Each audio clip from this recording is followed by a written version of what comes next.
हमने मान लिया कि दो एलिमेंट y और z है, y और z है जो कि G के अंदर हैं और ये दोनों क्या है, इसका इन्वर्स है। ठीक है, अब इन्वर्स की डेफिनेशन से क्या होता है, इन्वर्स एक ऐसा एलिमेंट होता है जो किसी एलिमेंट के स्टार्टिंग में लगे या फिर एंड में लगे, अप्लाई होकर वैल्यू आइडेंटिटी देता है। तो यहाँ से हम कह सकते हैं कि यदि y इज इन्वर्स तो क्या करेगा, y स्टार x या फिर x स्टार y ये वैल्यू दे देगा हमको आइडेंटिटी के बराबर। इस प्रकार से z भी यदि इन्वर्स है तो z क्या करेगा, z स्टार x या फिर x स्टार z, इसकी जो वैल्यू होगी वो भी e के बराबर आ जाएगी। यहाँ से हम एक चीज़ कह सकते हैं। ठीक है, इतना हमें पता। अब हमको लास्ट में ये प्रूव करना है कि y और z दोनों बराबर हैं, मतलब एक तरह से जो इन्वर्स है वो यूनिक है। तो हम स्टार्ट करके लेके चलते हैं, यहाँ से y को स्टार्ट लेके चलते हैं। ठीक है, तो y को लेके चलते हैं, तो लास्ट में प्रूव कर देंगे y इक्वल टू z। तो हम कैसे प्रूव करेंगे, y को लेके चलते हैं,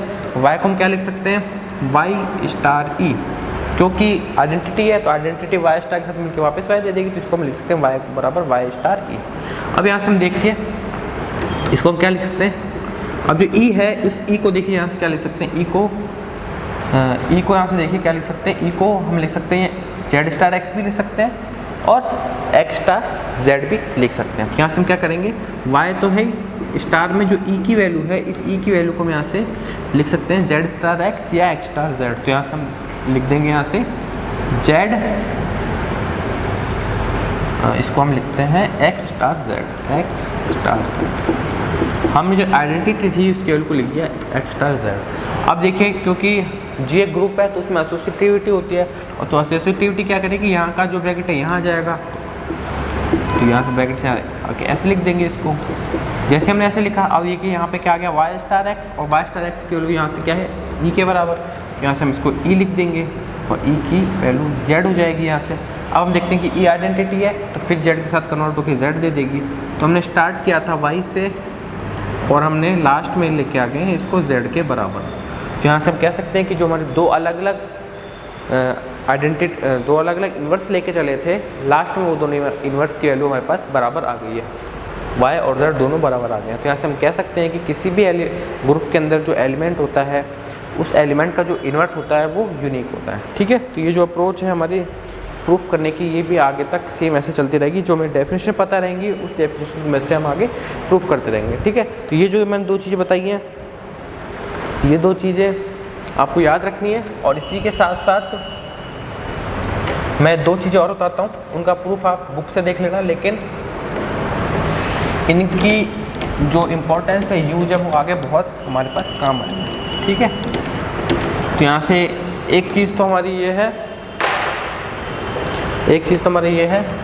कि इसको हम कहते हैं, इसको हम इस प्रकार से लिख सकते हैं कि यदि हमारे पास x और y दो एलिमेंट हैं G के अंदर, x और y दो एलिमेंट हैं G के अंदर, तो हम इस प्रकार लिख सकते हैं कि x स्टार y का जो इन्वर्स होता है, x स्टार y का जो इन्वर्स होता है, इसको हम लिख सकते हैं y इन्वर्स स्टार x। ये बहुत इंपॉर्टेंट है कि दो एलिमेंट को हम अप्लाई करें और उसका इन्वर्स निकालें, तो उसको y star x, y star y inverse star x inverse होती है। इसको हम दो के लिए, इसको हम n के लिए भी कर सकते हैं। n के लिए कैसे कर सकते हैं कि इसके लिए x1 star x2 star x3 star ऐसे चलता जाइए xn तक, और इसका जो यदि इसका इन्वर्स पूछा जाए हमसे तो इसको हम कैसे लिख सकते हैं, xn inverse xn minus inverse star ये ऐसे चलता जाएगा, और x3 x2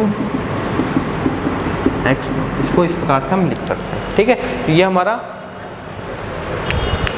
2 के लिए अप्लाई है और ये n के लिए भी अप्लाई हो सकता है। ये बहुत ही इंपॉर्टेंट, जो इसको फॉर्मूला कह लो या फिर इसको हम रिजल्ट कह सकते हैं, कि ये हमको बहुत आगे काम आएगा। तो हमारे क्वेश्चंस के अंदर इसको हम आगे यूज़ करेंगे। ठीक है, अब इसमें हम आगे कुछ क्वेश्चंस पे चलते हैं। तो इसमें जो क्वेश्चंस होंगे वो हमारे प्रूफ करने के होंगे, ज़्यादातर है कि हमको प्रूफ करना रहेगा। अब देखिए इसमें मैं क्वेश्चन बताता हूँ। देखिए हमारा जो पहला एग्जाम्पल है, हमारा इसको क्वेश्चन कह लीजिए। क्वेश्चन है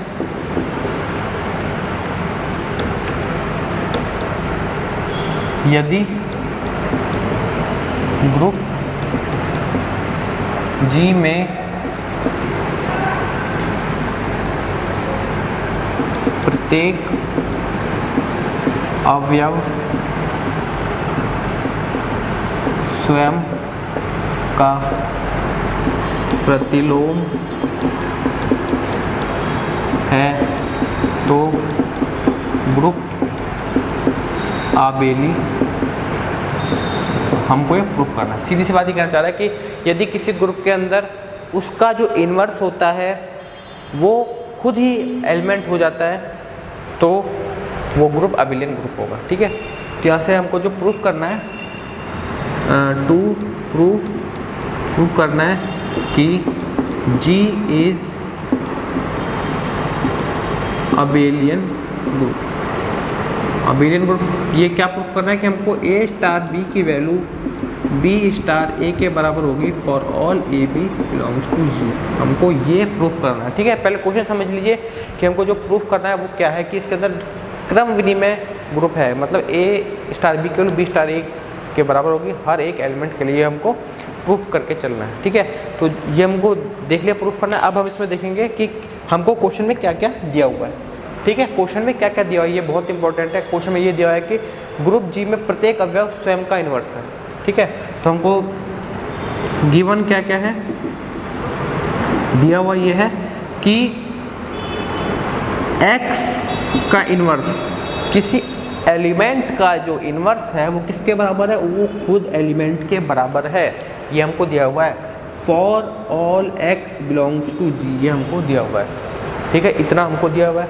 अब हमको किसी ना किसी तरह इस इक्वेशन से जाके ये प्रूफ करना है। ठीक है, अब हम देखिए कैसे इसको कर सकते हैं। इसको प्रूफ करने के लिए देखिए सबसे पहले हम क्या करेंगे, जैसे हमको दो एलिमेंट यहाँ पे ये प्रूफ करने हैं तो हम दोनों एलिमेंट, क्योंकि हर एलिमेंट के लिए x इनवर्स की वैल्यू x बराबर है तो ये A के लिए भी सेम काम करेगा और B के लिए भी सेम काम करेगा। तो यहाँ से हम लिख सकते हैं, क्योंकि ऐसे है तो यहाँ से हम कह सकते हैं कि A इनवर्स की वैल्यू भी A के बराबर होगी और B इनवर्स की वैल्यू भी B के बराबर होगी, क्योंकि हमको क्वेश्चन में दिया हुआ है कि हर एक एलिमेंट का इनवर्स वो खुद है। हर एक एलिमेंट का इनवर्स खुद है, मतलब A इनवर्स का A का इनवर्स खुद A है, B का इनवर्स खुद A है।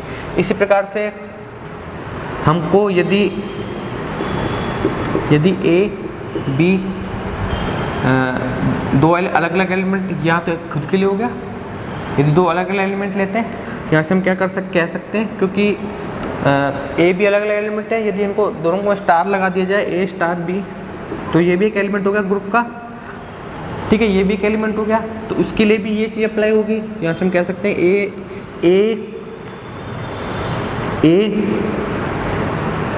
A स्टार B का जो इनवर्स है वो खुद ये एलिमेंट है, या तो इसकी वैल्यू किसके बराबर हो जाएगी, A स्टार B के बराबर हो जाएगी।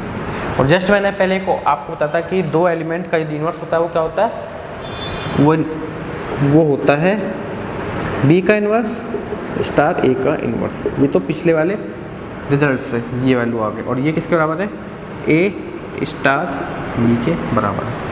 ठीक है, अब देखिए यहाँ से इसको हम इक्वेशन 1 दे सकते हैं नाम, इसको इक्वेशन 2 नाम दे सकते हैं। अब इस रिजल्ट के अंदर यदि हम देखते हैं B इनवर्स है, उस B इनवर्स की वैल्यू क्या है, B के बराबर, और इस A इनवर्स की वैल्यू किसके बराबर है, A के बराबर। तो यहाँ से हम क्या लिख सकते हैं, इस B इनवर्स की तो लिख सकते हैं B, और इस A इनवर्स की लिख सकते हैं A।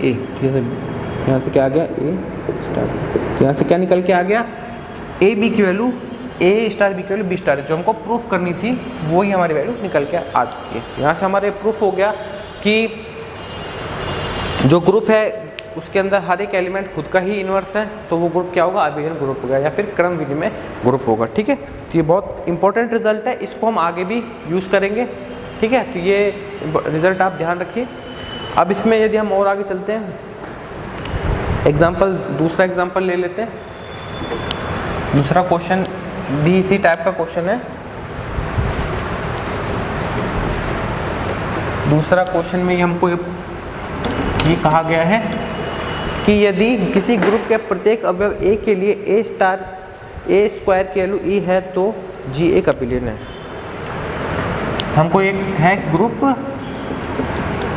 G में